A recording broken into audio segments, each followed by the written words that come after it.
um pouco. E a inspiração do Emmanuel para escrever esse texto foi a carta de Paulo aos Hebreus, capítulo 11, versículo 25, onde diz o seguinte: escolhendo antes ser maltratado com o povo de Deus do que ser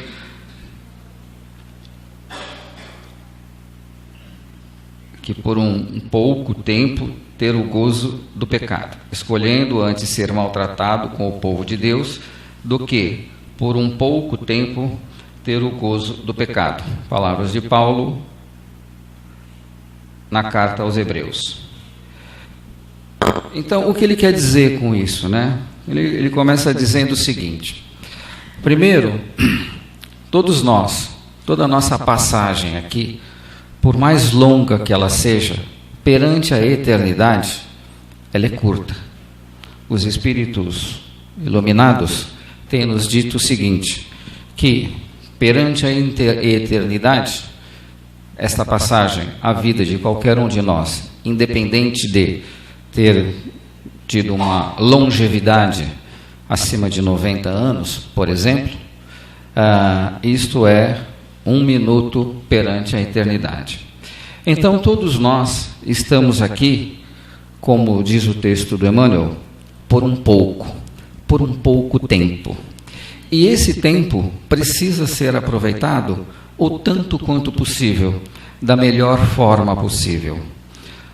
Ele vai falando sobre a questão, ele cita inicialmente sobre Moisés. Moisés, por algum tempo, antes de tornar-se o libertador do povo cativo, aquele que estava cativo na mão dos seus algozes, ele trazia a seguinte situação: toda a sua história, desde o seu nascimento, já é, vamos dizer assim, é uma questão de pouco tempo. A questão de Moisés como legislador, como administrador, ainda que o tempo tenha nos mostrado, nossa, a passagem de Moisés foi longa, foi também por pouco tempo. Moisés, antes de se tornar, vamos dizer assim, a pessoa que se tornou, porque da vida dele, eu não sei o quanto que as pessoas assim o conhecem, ele é conhecido como o quê? Esse nome, Moisés, é o salvo das águas.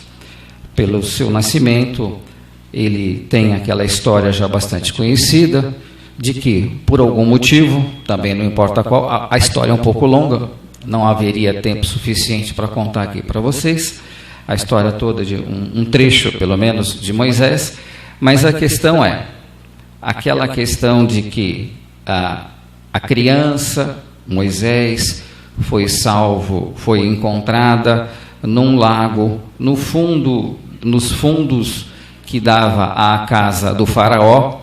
Isso tudo, segundo os livros, ele é verdadeiro. Então, aquela criança, a história na realidade é um pouquinho diferente disso, mas aquela criança que foi, inclusive o nome Moisés, é reconhecido como o salvo das águas. Todos os nomes naquela ocasião, no passado, eles tinham um significado. E um dos significados de Moisés é o salvo das águas. Esta criança que foi adotada pela família, vamos dizer assim, do faraó, recebe, ao longo do tempo, ao longo da sua convivência no palácio do faraó, toda a educação possível, todos os recursos materiais, todos os recursos educacionais que eram possíveis na ocasião foram concedidos a Moisés. Por isso que quando ele tornou-se o legislador, tornou-se o líder, aquilo não foi apenas uma coincidência. Ele não nasceu daquela forma. Ele foi preparado para que tudo aquilo, para que ele pudesse naturalmente conduzir o seu povo à liberdade, que estavam cativos na mão dos, estou tentando lembrar, na mão dos hebreus, acho que durante muito tempo. Então, o nosso texto, falando hoje por um pouco, é uma reflexão de que todos nós estamos aqui por um pouco tempo. E tempo esse que, às vezes, quando as coisas estão indo muito bem, nós achamos que esse momento não vai acabar nunca. Mas, se nós analisarmos, se nós refletirmos, nós precisamos aproveitar o tanto quanto possível este tempo que temos aqui, esse tempo que nos é concedido pela espiritualidade, por Jesus, analisando justamente essa situação. Porque o tempo que temos aqui, perante a eternidade, é muito pouco tempo. Então, o Emmanuel vai dizendo, por um pouco. Nesta passagem refere-se Paulo à atitude de Moisés, abstendo-se de gozar por um pouco tempo das suntuosidades da casa do faraó, a fim de consagrar-se à libertação dos companheiros cativos, criando imagem sublime para definir a posição do espírito encarnado na terra. Ou seja, o tempo que ele ficou sob a tutela do faraó, e na ocasião era o faraó Ramsés, e o que acontecia? Ramsés foi um dos maiores faraós da história. E naquele momento, ele pôde fruir de toda a educação, de todos o amparo de material, amparo legal, inclusive desenvolvimento da sua própria mediunidade. Possivelmente, muitos sabem que Moisés foi um dos maiores médiuns que já surgiu em toda a história da humanidade. Ele fez, vamos dizer assim, através da sua mediunidade, fez coisas impressionantes, porque naquela ocasião, no passado, hoje nós temos aqui no SEAC e nas casas espíritas que a gente chama as escolas mediúnicas, que é o desenvolvimento da mediunidade que todos nós temos. Naquela ocasião era considerado as escolas de ocultismo, ou seja, aquilo que eu não conheço, aquilo que aparentemente está oculto, aquilo que a gente não consegue visualizar, era considerado as escolas de ocultismo. E, na realidade, era desenvolvimento mediúnico no mais alto grau. Então, as várias coisas que foram feitas por Moisés, e que nós temos aí alguns conhecimentos, antes, vamos dizer assim, da libertação do seu próprio povo, o que acontece? As pragas que foram impingidas ao povo do faraó, as coisas que ele chegou a fazer, alguns filmes, nós já assistimos na televisão, você vê o Moisés com um cajado e aquele cajado se transformando numa cobra. Então, algumas coisas que aconteceram dentre essa sua passagem, o que acontece? Muitos foram, vamos dizer assim, desenvolvimentos mediúnicos. Se vocês me perguntarem, será mesmo possível que o Moisés, em algum momento, apenas com um cajado, pudesse transformar o seu cajado numa cobra? Será mesmo isso possível? A resposta é, não sei. Contudo, a história nos traz essa situação. Agora, que os nossos irmãos do alto, que os nossos irmãos da espiritualidade são capazes de fazer coisas, de nos ajudar a fazer coisas impressionantes, isto é verdade. Por quê? Cada médium, e o Moisés era um médium de altíssima categoria, tinha a capacidade de promover uma série de coisas que nós, vamos dizer assim, com o nosso conhecimento mediúnico, talvez não tenhamos a mesma capacidade, mesmo porque depende da mediunidade. Então vocês saberão, existem pessoas que têm mediunidade de cura, existem pessoas que podem e fazem, conseguem, vamos dizer assim, confortar a uma pessoa a uma certa distância. Existem pessoas que têm a mediunidade, vamos dizer assim, da materialização. Essa mediunidade da materialização é uma coisa que foi um pouco difundida logo no início do Espiritismo, através de algumas pessoas que forneciam o que a gente chama de ectoplasma. E através desse ectoplasma, a pessoa, o médium, se você tiver um médium de materialização, vamos dizer assim, as coisas elas conseguem de fato aparecerem aos nossos olhos, deixando uma coisa assim extremamente, vamos dizer assim, impressionado a todos que o veem. No início da doutrina espírita, este método, estas materializações, elas foram muito utilizadas para quê? Para despertar a doutrina espírita para todas as pessoas. Eu não vi, mas eu ouvi dizer de fontes fidedignas em que pessoas, onde você tem no ambiente médiuns de materialização, médiuns em que possa conceder o ectoplasma, e que as pessoas dizem o seguinte: ele tem a capacidade de levantar as mãos, pensando num determinado comprimido, um remédio, pura e simplesmente, e o comprimido simplesmente aparece na mão dele. É a materialização que acontece. Mas para isso acontecer, tem que ter médiums de materialização, tem que ter um fornecedor de ectoplasma para que essas coisas possam avançar.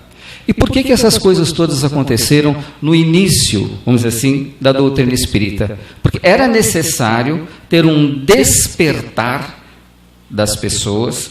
Primeiro, por isso que os fenômenos mediúnicos aconteciam lá atrás, em algum momento, digo, 40, 50 anos atrás, e hoje eles não acontecem mais. Por quê? Não há mais necessidade dos fenômenos mediúnicos. Algumas coisas ainda nos despertam muito a atenção.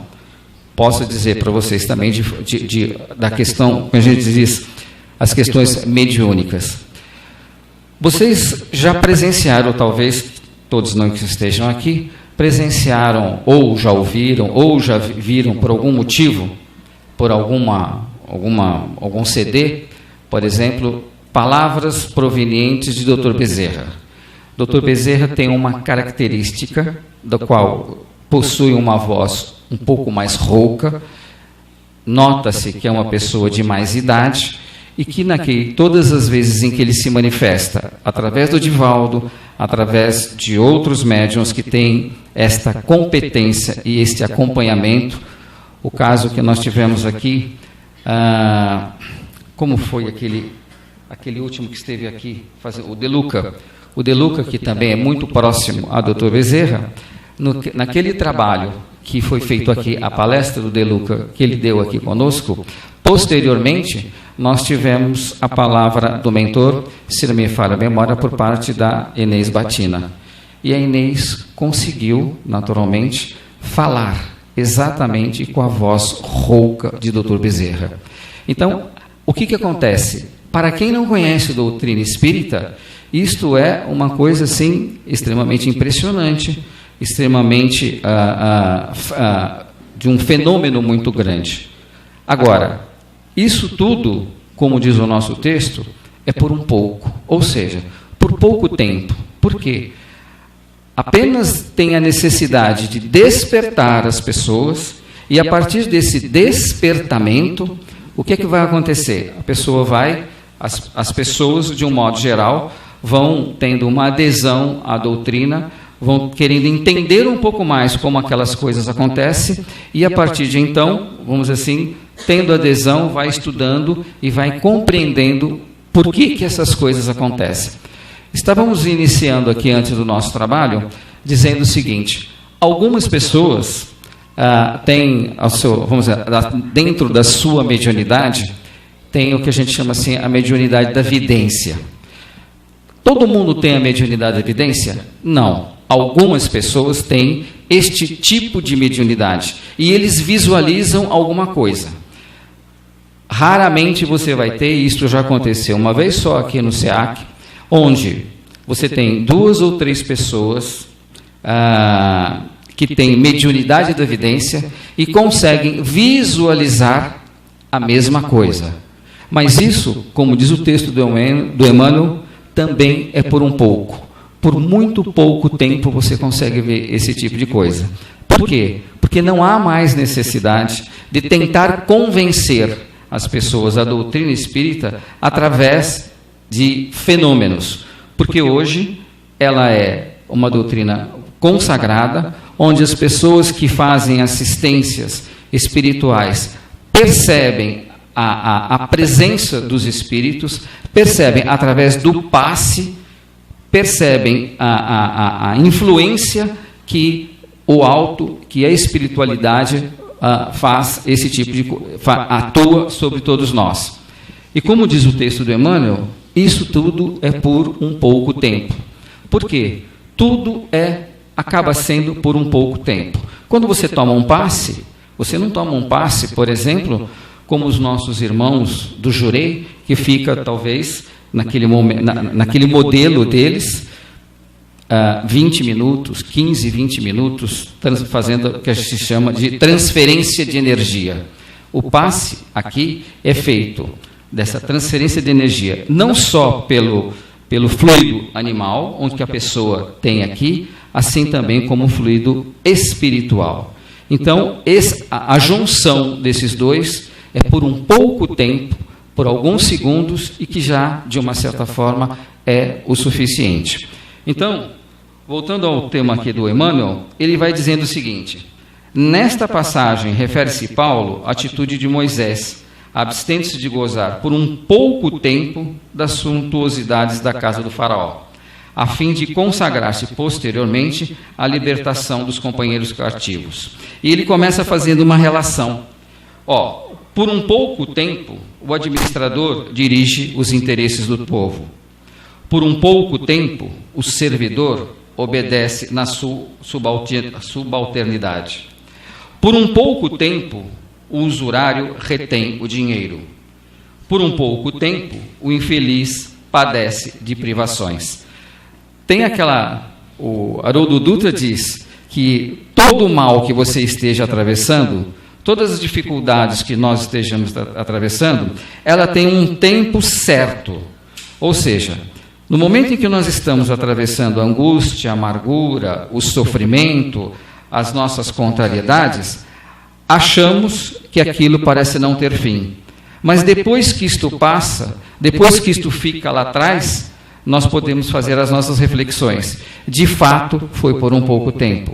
E quase tudo na nossa vida, vocês poderão observar, aparentemente, e de fato acontece, por um pouco tempo. As nossas alegrias acabam sendo por um pouco tempo. Os nossos sofrimentos acabam sendo também por um pouco tempo. É claro, no momento que eu estou sofrendo, parece que é um longo tempo. Passado a parte mais aquecida, vamos assim dizer, se você olhar para trás, você fala, bom, até que não foi tanto tempo assim, a espiritualidade, Jesus foi até bastante generoso comigo. E o Emmanuel continua dizendo aqui, se o homem reparasse a brevidade dos dias que dispõe na terra, se visse a exiguidade dos recursos com que pode contar no vaso da carne em que se movimenta, certamente semelhante percepção diante da eternidade dar-lhe-ia novo conceito da bendita oportunidade preciosa e rápida que lhe foi concedida no mundo.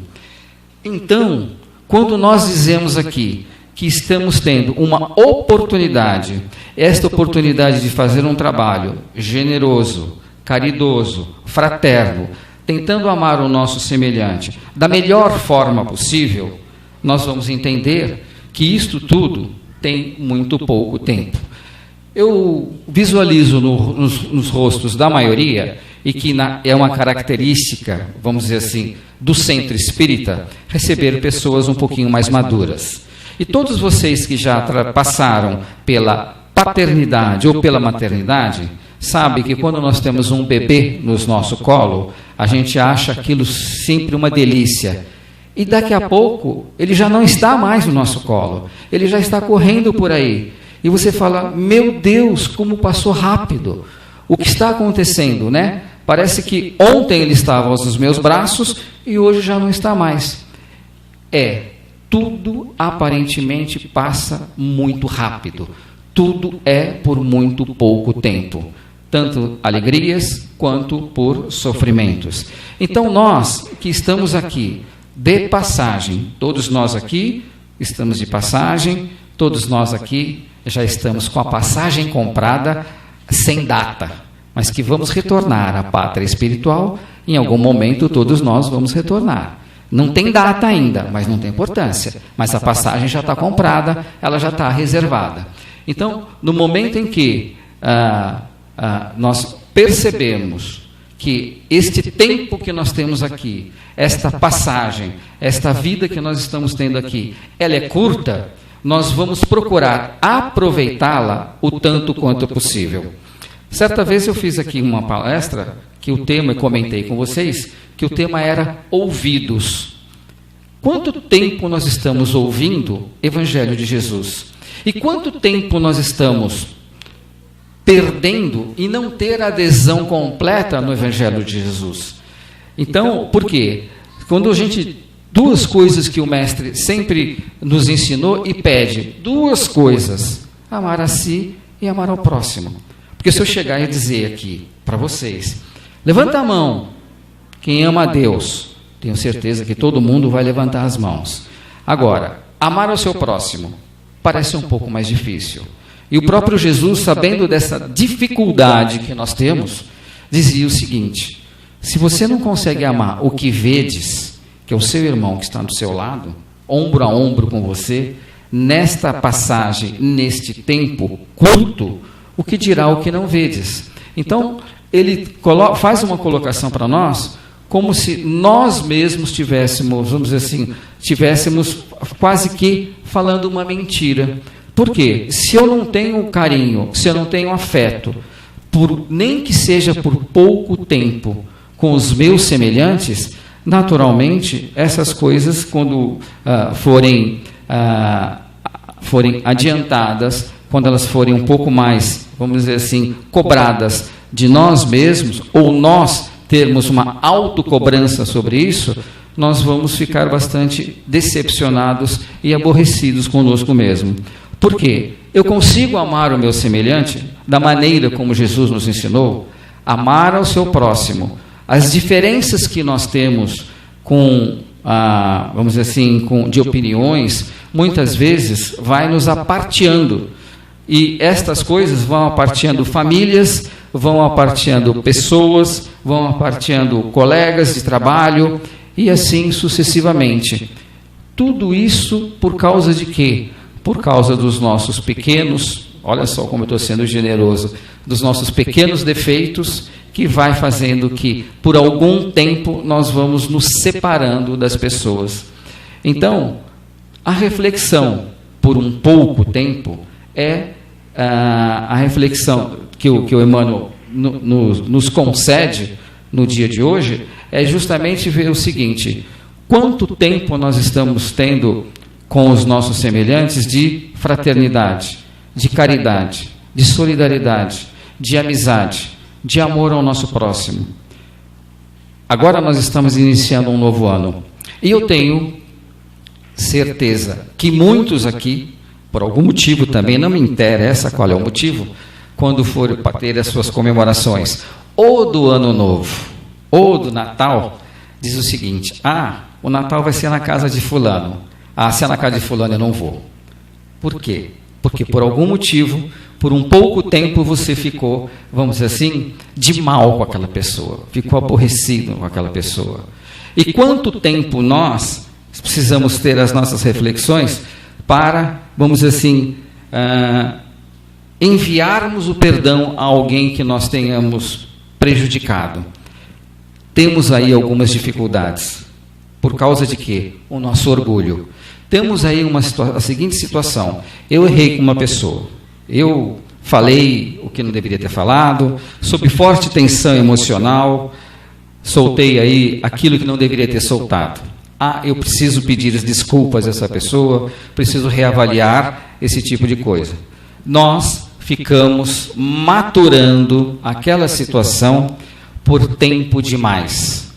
E ficamos sofrendo as angústias, as amarguras de não pedir o perdão ou conceder o perdão àquela pessoa que por algum motivo nos provocou algum tipo de amargura, algum tipo de ressentimento, e o rancor fica nos acomodando e nos incomodando.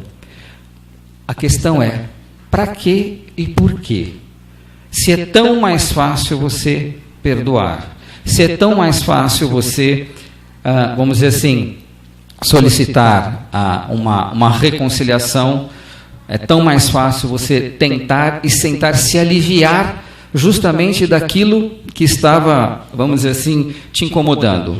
E nós, por uma fração de segundo, nós perdemos a paciência, principalmente lá fora, principalmente no trânsito. Por muito pouco tempo, pessoas perderam suas vidas, perderam a sua encarnação por causa de brigas de trânsito, porque a pessoa cometeu ali, às vezes, um erro no trânsito e que lhe provocou tamanha ira que a pessoa acaba, sob forte tensão emocional, cometendo atos reprováveis e que vão se arrepender durante muito tempo. O que a gente tem visto muito hoje, vamos dizer assim, nos jornais, nos telejornais, nos noticiários, e nunca nós vimos tanto comentários sobre o que eles chamam de feminicídio. Olha só, por uma fração de segundo, perdendo um segundo de paciência e sob forte tensão emocional, muitos homens desequilibrados no seu dia a dia acabam agredindo suas mulheres. E o que acontece com isso? Qual a consequência disso? Muitas vezes pode ser um encarceramento por um longo tempo. Outras vezes podem ser outras medidas restritivas também por um tempo. Ou seja, esse tempo sempre será longo a partir do momento em que tiver o sofrimento junto. E ele sempre será muito curto a partir do momento em que nós percebermos que estamos passando momentos de alegria. Então, aqui, quando ele fala sobre Moisés, de fato ficou muito pouco tempo sob a tutela do faraó, do qual ele tinha, vamos dizer assim, todos os gozos possíveis. Nós tivemos aqui, quando a gente fala da vinda de Jesus, que nós esperamos bastante a vinda de Jesus, e vocês sabem que a passagem dele para nós parece que ela foi muito rápida. Quanto tempo ele já esteve aqui? Todo mundo sabe, mais de 2000 anos. E quanto tempo nós estamos esperando para fazer o que ele nos ensinou? Eu costumo dizer, novamente, voltando à palestra que eu comentei com vocês, que o tema era ouvidos. Há quanto tempo estamos ouvindo o Evangelho de Jesus? Pode ser aqui no SEAC, pode ser na Casa Católica, pode ser na Casa Protestante, não importa. O ensinamento cristão é um só. Há quanto tempo estamos ouvindo amar ao seu próximo? Há quanto tempo estamos ouvindo trabalharmos na caridade, na fraternidade, na amizade? Porque se nós fizermos uma reflexão, uma pequena reflexão, o que nós possivelmente possamos ter feito de forma equivocada, por falta de conhecimento no nosso passado, a gente sabe, segundo a doutrina espírita, tudo merecerá em algum momento e no tempo certo uma reparação. Contudo, nós temos um texto do Emmanuel que diz o seguinte: remuneração espiritual. Vocês sabiam que existe isso? Remuneração espiritual? Ela funciona da seguinte forma. O Emmanuel nos traz o seguinte ensinamento: todas as vezes em que nós estivermos, vamos dizer, trabalhando na caridade, na fraternidade, na solidariedade, na amizade, no amor ao nosso próximo, nós estamos, de uma certa forma, reduzindo, minimizando, mitigando os nossos compromissos de em algum lugar do passado. Todas as vezes em que eu estiver trabalhando na caridade pelo meu próximo, e que, aí ele usa o seguinte termo, em que a providência da justiça divina venha nos cobrar alguma coisa, aí que ele diz, quando a espiritualidade manda o oficial de justiça fazer uma cobrança em cima de você, e se ele te encontrar trabalhando na caridade, na fraternidade, na amizade, no amor ao próximo, aquela cobrança será suspensa por tempo indeterminado. Então imaginem vocês, todos nós temos reparações a serem feitas, todo mundo tem consciência disso. Mas se eu estiver trabalhando na caridade, se eu estiver trabalhando com amor ao próximo, ao meu semelhante, esta cobrança, vamos assim dizer, este oficial de justiça espiritual, ele será, vamos dizer assim, nos distanciado o tanto quanto possível. E muito provavelmente, se durante o tempo, que é pouco, que você estará trabalhando na caridade, talvez a sua dívida seja completamente extinguida. Não é uma coisa sensacional saber desse tipo de coisa? Que quanto mais eu me dedicar ao meu próximo, quanto mais eu me dedicar ao meu semelhante, e essas questões do tempo e do espaço que eu possa fazer para ajudar o meu semelhante, é sempre por muito pouco tempo. Só para vocês terem uma ideia, já colocaram a música. Eu vim aqui, já falei para vocês, o expositor hoje era o Andrezão. Não sei o que aconteceu, não importa, o Andrezão não chegou. Eu li o texto aqui um pouquinho, em mais ou menos uns 5, 10 minutos. E fiquei pensando com meus botões e com os espíritos ao meu lado.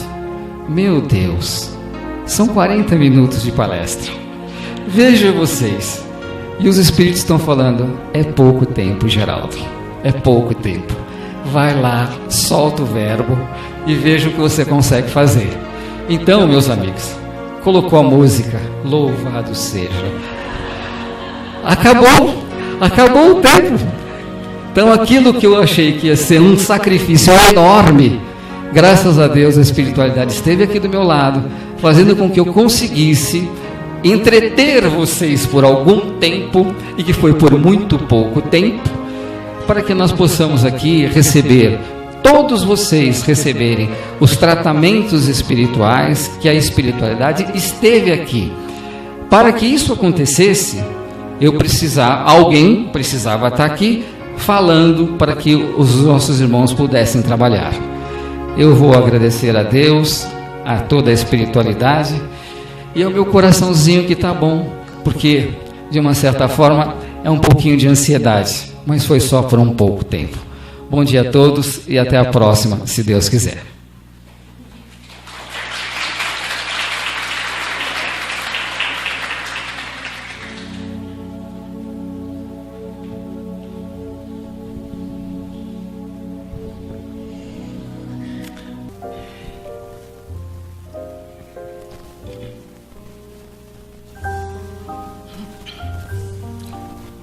Queridos amigos, que a paz de Jesus esteja com todos nós. Ouvimos nessa manhã que por mais que vivamos, o nosso tempo é curto nesta caminhada. Diz o filósofo que nós viajamos num trem e que não sabemos quando chegará a estação que devemos descer. Quando entramos nesse trem, recebemos um manual do que devemos ou podemos fazer e o que não devemos e o que não podemos fazer. Será que convivemos bem com os passageiros do nosso vagão? Será que cuidamos dos nossos familiares, principalmente dos nossos filhos, para eles não se perderem nessa viagem? Será que deixamos o nosso vagão intacto, bem arrumado, bem limpo, bem arejado? Será que conseguimos ver a beleza da paisagem? Será que aproveitamos essa viagem para conhecermos e evoluirmos tudo aquilo que nos é proporcionado? Queridos, não há alegria maior do que terminarmos a nossa viagem em paz, com a nossa missão cumprida, e olharmos para trás, veremos somente as coisas boas que usufruímos e que transmitimos. Que coisa triste se olharmos para trás e vermos coisas tão erradas que deixamos no vagão que viajamos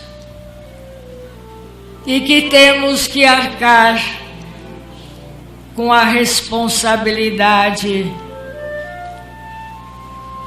daquilo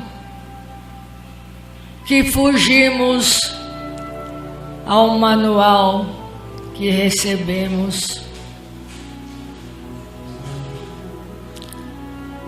Queridos, vamos aproveitar da melhor forma essa viagem maravilhosa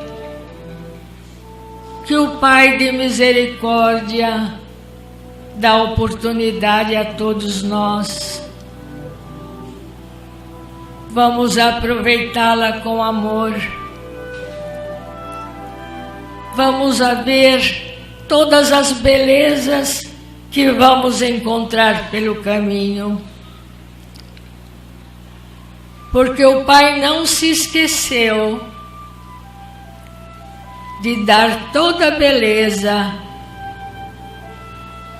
que podemos usufruir. Nossos rios, nossas matas, os pássaros, os animais, nosso lar, nossos familiares. Vamos cuidar muito bem de tudo isso e vamos agradecer ao Pai toda essa beleza e vamos nos sentindo felizes porque esse planeta lindo, azul, é a nossa casa e podemos usufruir de toda a beleza. Não vamos ver as coisas negativas, as coisas ruins. Vamos voltar os nossos olhos para as belezas que nos rodeiam.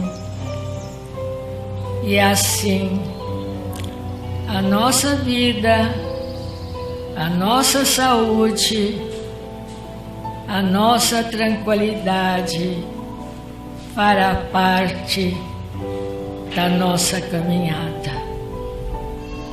Que Jesus abençoe a todos e lhes dê uma viagem de muita alegria e de muita beleza, com a graça.